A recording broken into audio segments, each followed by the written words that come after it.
Iran కి Israel కి మధ్యలో దూరి న్యూక్లియర్ సైట్ మీద అటాక్ చేసినందుకు ఇరాన్ ఏకంగా అమెరికన్ ఎయిర్ బేసెస్ మీదనే నిన్న రాత్రి దాడి చేసింది. అది కూడా ఒకేసారి ఖతర్ మరియు ఇరాక్ తో పాటు కువైట్ అలాగే బహ్రెయిన్ మీద ఒకే టైంలో మిసైల్స్ తో దాడి చేసింది. ఖతర్ అనేది అమెరికాకి మిడిల్ ఈస్ట్ లో ఉన్న అతిపెద్ద ఎయిర్ బేస్. కాకపోతే ఈ అటాక్ లో ఖతర్ లో ఎవరికి ఏం కాలేదు. ఎందుకంటే మిసైల్స్ వచ్చే ముందు సైరన్స్ అనేవి మోగుతాయి కాబట్టి ముందుగానే అక్కడ ప్రజల్ని వెకేట్ చేసేస్తారు. అండ్ ఖతర్ కి చెందిన ఎయిర్ డిఫెన్స్ సిస్టమ్ అనేది వాటిని గాల్లోనే ఇంటర్సెప్ట్ చేసింది అని ఖతర్ ఫారెన్ మినిస్టర్ ప్రకటించాడు. కానీ ఇరాన్ చేస్తున్న ఈ దాడిని ఖండించాడు. అయితే అమెరికా ఈ యుద్ధంలోకి ఎంటర్ అవడం వల్ల ఇప్పుడు ఇరాన్ చుట్టూ ఉన్న మిగతా ఇస్లాం దేశాలు కూడా ఇప్పుడు ఇరాన్ కి శత్రువులుగా మారిపోయాయి. ఇప్పటికే మొన్న అమెరికా చేసిన న్యూక్లియర్ సైట్ అటాక్ కోసం పాకిస్తాన్ గగనతలాన్ని అమెరికాకి ఇచ్చినట్టు న్యూస్ వైరల్ అవుతుంది. అంటే అమెరికా B2 స్పిరిట్ ని పాకిస్తాన్ నుండే టేక్ ఆఫ్ చేసి ఉండాలి అని ట్రెండ్ అయింది. అంటే రెండు ఇస్లామిక్ కంట్రీసే అయినా సరే పాకిస్తాన్ అమెరికాకి సపోర్ట్ ఇస్తుంది.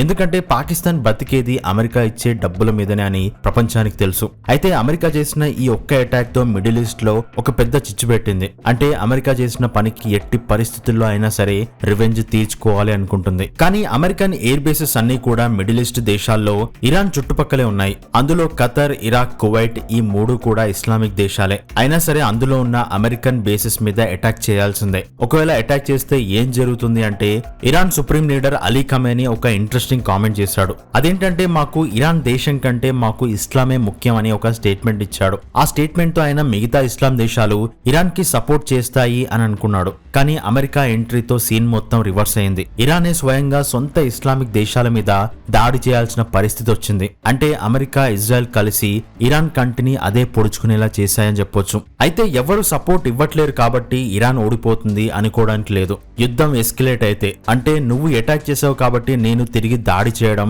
నా ధర్మం అని చెప్పి కువైట్, ఖతర్ లాంటి దేశాలు తిరిగి దాడి చేస్తే అప్పుడు యుద్ధం పెద్దదవుతుంది. ఖతర్ ఇప్పటికే మేము ఖచ్చితంగా తిరిగి దాడి చేస్తామని ప్రకటించింది. ఎందుకంటే ఒకవైపు ఇజ్రాయెల్ అమెరికాతో పాటు మిగతా దేశాలు ఇరాన్ మీద అటాక్ చేస్తే అప్పుడు ఖచ్చితంగా రష్యా ఇరాన్ కి సపోర్ట్ గా యుద్ధంలోకి అడుగు పెడుతుంది. అప్పుడు అమెరికా, రష్యా పవర్ కోసమైనా ఈ యుద్ధాన్ని హై లెవెల్ కి తీసుకెళ్లే ఛాన్స్ ఉంది. సో అల్టిమేట్ గా అండ్ అఫీషియల్ గా ఇది మూడో ప్రపంచ యుద్ధంగా మారిపోతుంది. అఫీషియల్ గా అని ఎందుకన్నాను అంటే అన్అఫీషియల్ గా మూడో ప్రపంచ యుద్ధం ఎప్పుడో మొదలైంది. ఎందుకంటే రష్యా యుక్రెయిన్ వార్ లో ఇప్పటికే రష్యా 2.5 లక్షల మంది సైనికులను కోల్పోతే ఇంకోవైపు యుక్రెయిన్ 1,00,000 మందికి పైగా సైనికులను కోల్పోయింది. అండ్ మరోవైపు ఇజ్రాయెల్ హమాస్ తో, హెజ్బుల్లాతో, ఇరాన్ తో యుద్ధం చేస్తూ ఇప్పుడు అమెరికాని కూడా ఇందులోకి లాగింది.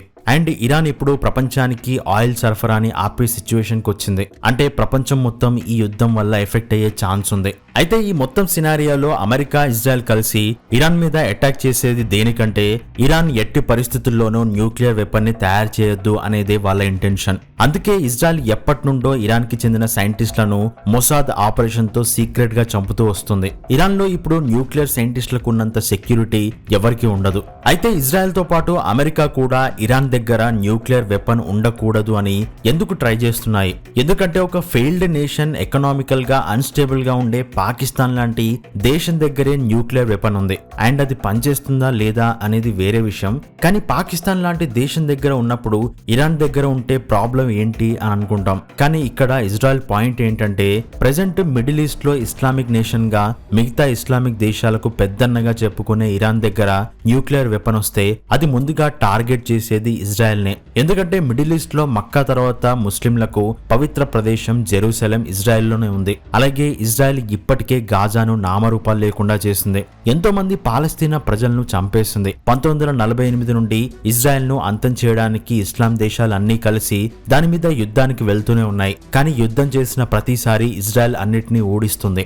ఎందుకంటే ఇజ్రాయెల్ లో ఉన్న యూదులు చరిత్రలో ఎదుర్కొన్న మారణ హోమం వాళ్ళని ఉక్కు మనుషుల్లా తయారు చేసింది. సో ఎప్పటి నుండో ఇజ్రాయెల్ మీద పగబెట్టుకున్న ఇరాన్ కి న్యూక్లియర్ వెపన్ దొరికితే ముందుగా ఇజ్రాయెల్ మీద అటాక్ చేయకపోవచ్చు. కానీ యుద్ధం తీవ్రమైతే ఎప్పటికైనా ఇజ్రాయెల్ మీద ఇరాన్ న్యూక్లియర్ వెపన్ ని ప్రయోగిస్తుంది. ఇజ్రాయెల్ ఇప్పటికే మన తెలంగాణ కంటే కూడా చిన్న దేశం. అలాంటి దేశం మీద న్యూక్లియర్ వెపన్ పడితే ఆ దేశంలో గడ్డి కూడా మిగలదు. అండ్ ఇక్కడ ఇజ్రాయెల్ ఇరాన్ ని ఎట్టి పరిస్థితుల్లోనూ న్యూక్లియర్ వెపన్ ని తయారు చేయనివ్వకపోవడానికి కారణం ఇరాన్ కి లీడర్ గా అయతొల్లా ఖమేనీ ఉండడం. ఎందుకంటే ఖమేనీ ఒక కరుడుగట్టిన మతోన్మాది. హమాస్, హెజ్బుల్లా లాంటి ఎన్నో తీవ్రవాద సంస్థలు పుట్టడానికి కారకుడు.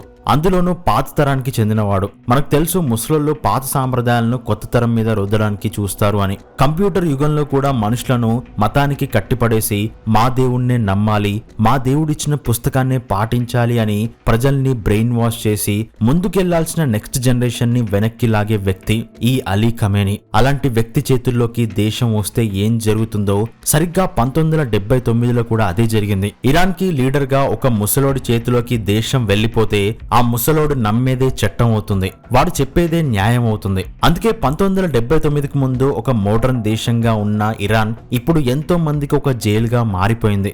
బుర్కా సరిగ్గా వేసుకోకపోయినా శిక్ష పడుతుంది. ఇరాన్ లో లేడీస్ జెంట్స్ కలిసి ట్రావెల్ చేయడం అనేది కలలో కూడా జరగదు. ఎవరి ట్రాన్స్పోర్టేషన్ వాళ్ళకి సపరేట్ గా ఉంటాయి. అంతేకాదు పార్కులు కూడా లేడీస్ కి సపరేట్ గా ఉంటాయి. ఇస్లాం గ్రంథాన్ని చదివిన వాడికే ఉద్యోగం వస్తుంది, వాళ్ళే యూనివర్సిటీల్లో చదువు చెప్పడానికి వస్తారు.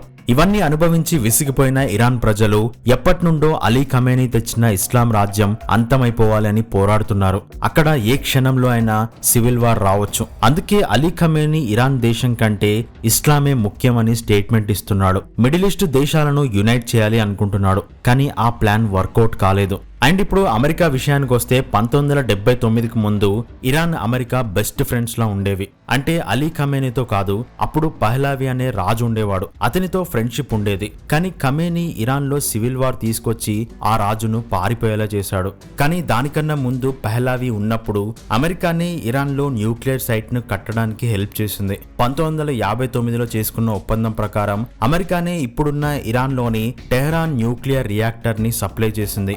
అప్పటి America president Eisenhower atoms for peace కార్యక్రమం కింద 1957లో ప్రారంభించాడు. న్యూక్లియర్ టెక్నాలజీ కోసం యురేనియం ని అమెరికానే స్వయంగా సప్లై చేసింది. అలాంటి దేశం ఇప్పుడు అదే న్యూక్లియర్ సైట్ మీద అటాక్ చేసి ఇరాన్ ను న్యూక్లియర్ వెపన్ తయారు చేయకుండా చేస్తుంది.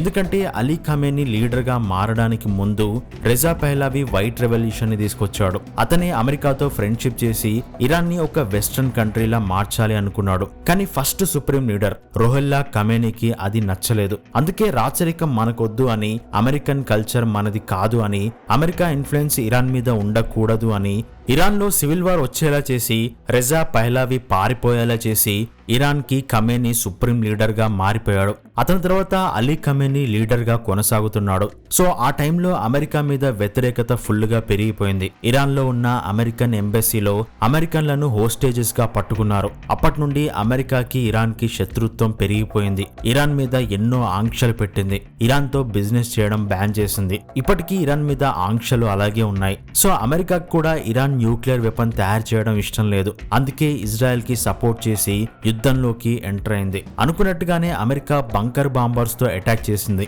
కానీ ఆ అటాక్ కి ముందే ఇరాన్ న్యూక్లియర్ సైట్ లో ఉన్న యురేనియం ని వేరే ప్లేస్ కి షిఫ్ట్ చేసింది అని న్యూస్ వైరల్ అవుతుంది. అందులో నిజం ఎంతుందో ఇంకా కన్ఫర్మేషన్ లేదు. అమెరికా ఎంటర్ అవ్వనంత వరకు ఈ యుద్ధం 2 దేశాలది, 2 మతాలది. కానీ అమెరికా ఎంటర్ అయ్యాక ఈ యుద్ధం ప్రపంచ దేశాలకు పాకుతుంది. అనుకున్నట్టుగానే అయ్యింది కూడా. అండ్ ఏ నిమిషంలో రష్యా అటాక్ స్టార్ట్ చేస్తుందో చెప్పలేం. కానీ ఈ యుద్ధం వల్ల నష్టపోయేది మన ఇండియానే. మనకు తెలుసు ఇండియాకి క్రూడ్ ఆయిల్ ఇరాన్ నుండే వస్తుంది. అలాగే ఇండియా కడుతున్న పోర్టు కూడా ఇరాన్ లో ఉంది. కాబట్టి ఇరాన్ ఆయిల్ సరఫరా ఆపేస్తే ఇండియా ఇప్పుడు రష్యా మీద ఇంకా ఎక్కువగా డిపెండ్ అవ్వాల్సి వస్తుంది. అలాగే అమెరికా దగ్గరికి కూడా వెళ్లాల్సి వస్తుంది. ఎందుకంటే అమెరికా కూడా ఆయిల్ ని బయటికి తీస్తుంది కాబట్టి. సో ఈ యుద్ధం ఎక్కడి వరకు వెళ్తుంది, దాని గురించి మీరేమనుకుంటున్నారు అనేది కింద కామెంట్ చేయండి. సో ఇది ఈ వీడియోలోని ఇన్ఫర్మేషన్. వీడియో నచ్చితే తప్పకుండా లైక్ చేయండి. అండ్ కొత్తగా చూసే వాళ్ళు ఛానల్లోకి వెళ్ళి నచ్చితేనే సబ్స్క్రైబ్ చేసుకోండి. And thanks for watching.